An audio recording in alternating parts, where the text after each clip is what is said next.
This is Edwin Newman in the NBC newsroom in New York. This information from Dallas. President Kennedy was given the last holy rites of the Roman Catholic Church today.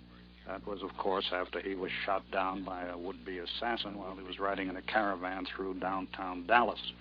A Catholic priest who helped perform the last rites said he did not believe the president was dead.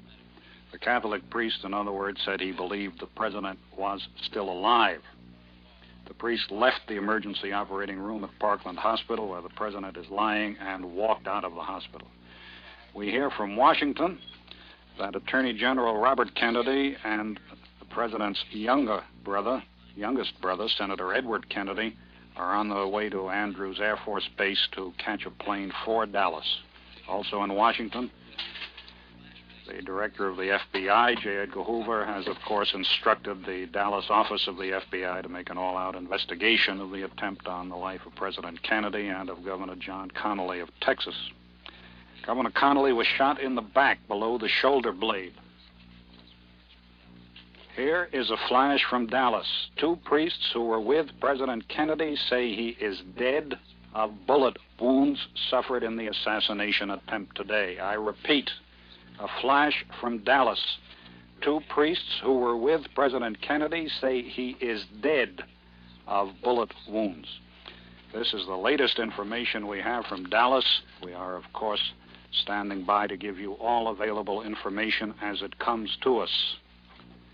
I will repeat with the greatest regret this flash. 2 priests who were with President Kennedy say he has died of bullet wounds. Now we join the NBC television network for the latest news. Now, there apparently is word that this AP flash, this report from the 2 priests, that the president has died of bullet wounds, is confirmed.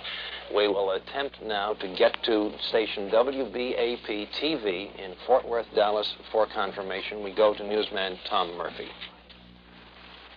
Substantiating this, but not confirming it, is a report about 5 minutes ago by the Dallas Police Department to all of its officers that the president had died.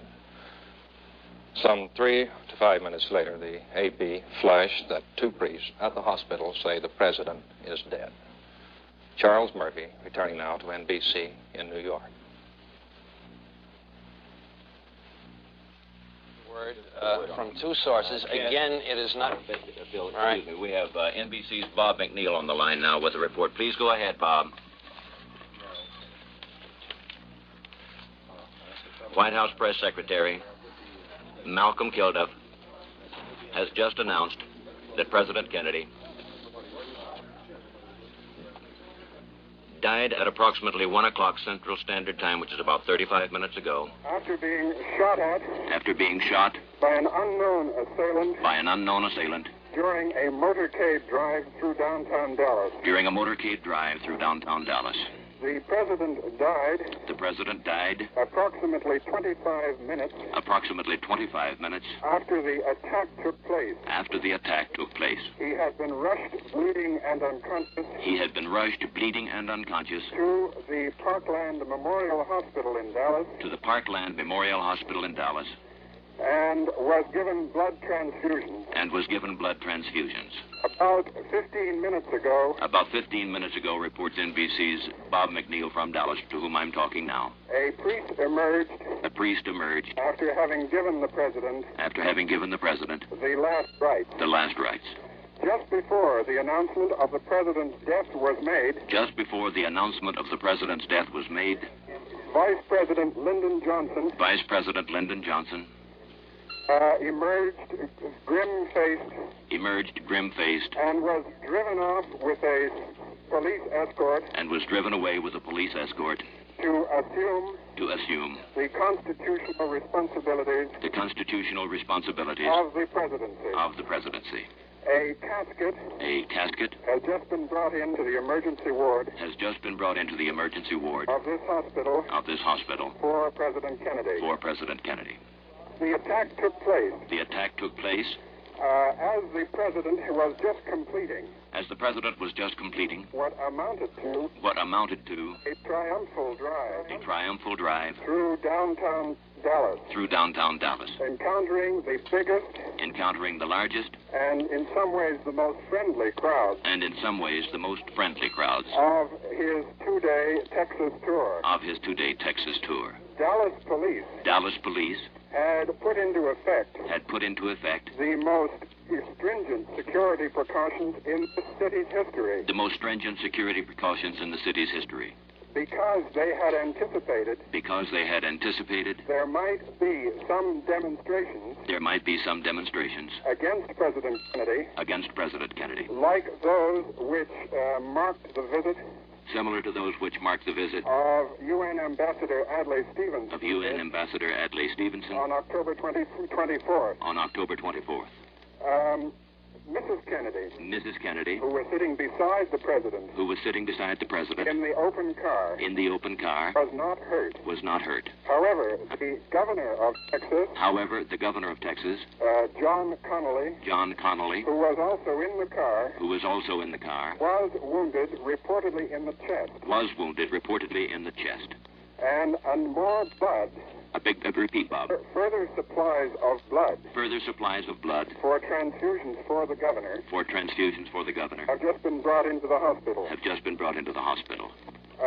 The shooting came, according to witnesses, from the second floor of a building called the Texas School Book Depository. Which is about 100 yards from the tree-lined parkway on which the president was driving when the shooting occurred. 3 shots were heard. Frank, that's about all I can tell you at the moment. Bob, thank you very much. We'll keep the line open. Okay, we'll keep the line open. That was a report from NBC's Robert McNeil at the hospital in Dallas, Texas, confirming by way of word from the White House press secretary that President Kennedy is dead. The death, according to Malcolm Kilduff, who was acting as the president's secretary on this trip, came roughly 39 minutes ago at about 1 o'clock Dallas time. There is further word that Vice President Lyndon Johnson was taken from the hospital, and he was not wounded. He has been taken from the hospital off to a secluded place. He will assume the last rites were administered to President Kennedy by Father Oscar Huber of Holy Trinity Church in Dallas. Of course, at this point, the information that comes to us is fragmentary. It has all to be pulled together. There was an eyewitness description of the scene from a man who was 15 feet away when the president was shot. This man is Charles Brehm, B-R-E-H-M. He said the president was waving, and the first shot hit him, and that awful look crossed his face. The president died 44 minutes ago, 1 o'clock Central Standard Time in Parkland Hospital in Dallas, the result of an assassination attempt against him as he was riding through the streets of Dallas in a car with his wife, with Governor John Connolly of Texas, and with Mrs. Connolly. Mrs. Kennedy and Mrs. Connolly are safe, though the last word we've had describes both of them as stunned. Governor Connolly was wounded. He was shot in the back below the shoulder blade, was taken to the emergency operating room. Vice President Lyndon Johnson, who was not injured and who was riding in a separate car from that in which Mr. Kennedy was riding, was taken from Parkland Hospital under heavy police escort. He is to be sworn in as the next president of the United States. This attempt on President Kennedy's life was the third within 30 years on an American president. President Franklin Roosevelt was shot at when riding in an open car in Miami with Mayor Anton Cermak of Chicago. The president was not hit. Cermak died. President Truman was shot at when he was in Blair House in Washington. He was not hit. President Kennedy was shot at today and was killed. At this point, we join the NBC television network. The United States was in a car behind the Kennedys and the Connollys. He is to be sworn into office as